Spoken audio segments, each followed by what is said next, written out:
दरम्यान मोदी महिला आरक्षणाच्या नावाखाली ढोंग करतायत। मोदींनी कालच्या भाषणात 86 वेळा काँग्रेसचा उल्लेख केल्याचं संजय राऊत म्हणाले। तर काँग्रेसचा उदो करणाऱ्या संजय राऊतांनी काँग्रेसच्या मांडीवर जाऊन बसण्याचा उद्योग केल्याचं संजय शिरसाट म्हणाले।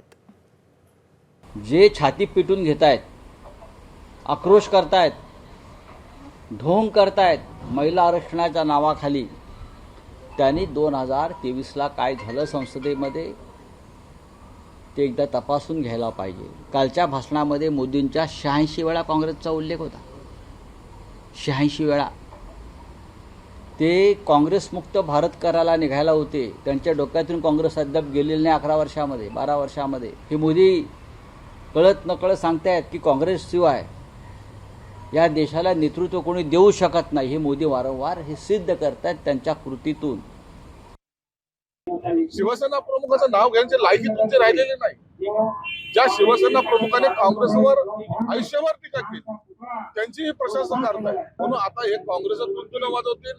कधी काळी शरद पवारचं वाजवत होते, यांच्याकडे पर्याय नसल्यामुळं आता कुणाच्या तरी मांडीवर जाऊन बसण्याचा हा उद्योग संजय राऊत करतोय। एबीपी माझा, उघडा डोळे बघा नीट।